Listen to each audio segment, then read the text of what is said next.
Ngayon lang ito, December 14, Sabado ng gabi. Bigyan muna natin ito ng daan mga kaibigan.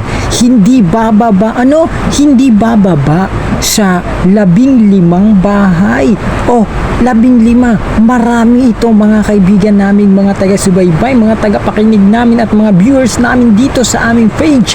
Nako, etong mga bahay na to, ang nangyari, nagkanda wasak-wasak ng walang anumang dahilan. Marami ang napipinsala mga kaibigan. At etong lupa nito, malamang sa malamang ay malambot ang ilalim nito. Saan ito? Saan ito? Kailangan malaman natin kung saang barangay ba ito. Dito sa Matinik, sa Lopez, Quezon Province. Nako, dito to sa Quezon, mga kaibigan. Ayon nga naman sa Facebooks, wala naman na italang pagyanig sa lugar. Di ba karamihan kasi mga nangyayari ito kapag yumayanig sa lugar, ganito ang nangyayari. Oo, talagang kapag yumanig ang isang lugar, merong mabibitak na lupa. Pero sa kasaysayan dito, hindi lang basta isang area lang, kundi napakalawak, napakaraming bayang naapektuhan. Tingnan nyo naman sa video na to, nako.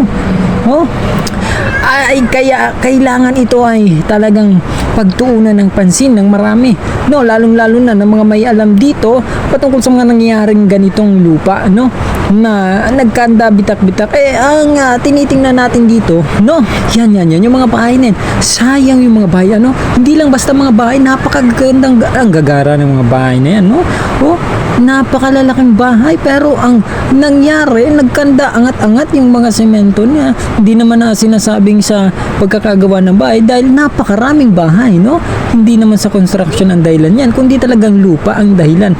Ano ba ang dapat nating mapansin dito, Hindi kaya lumulubog na itong area na itong lumulubog na. Naku naman, hindi sa tinatakot natin yung mga viewers natin, Bakit nagkaganto? Baka dahil sa ulan, baka lumubog ito, hindi naman natin nihiling na maging ganun yun. Pero, dapat mag-ingat talaga. Tama naman yung nangyari sa kanila, yung mga nakatira dyan, tingnan nyo. Paano pa makadaan yung trend sa Riles niya yan?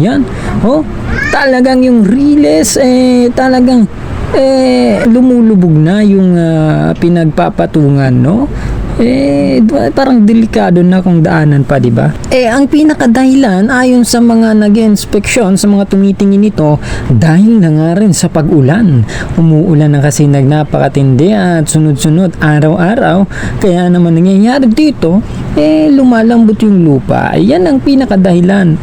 Unang dahilan na nakikita kung bakit gumuguho ang lupa at yung mga bahay naapektuhan. At hindi lang yan, magkakaroon pa ng landslide, kapag tuloy-tuloy yan, sa mga mabababang lugar, mag-iingat, kasi hindi lang basta ganyan yan.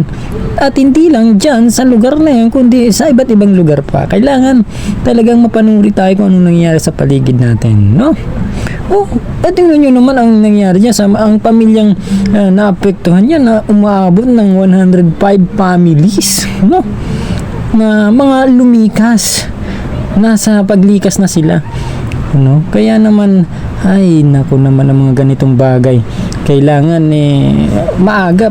Buti na lang walang naitalang nangyaring masama sa mga nakatira dyan sa bahay na yan, hindi pa natin nalalaman kung anong nangyari sa kanila, paano nila, dapat merong may magkwento, makikita natin yan. So hanggang dyan muna tayo at manatiling nakasubaybay sa atin, at mag-update pa tayo sa mga hindi pa naka-follow. Follow kayo mga kaibigan.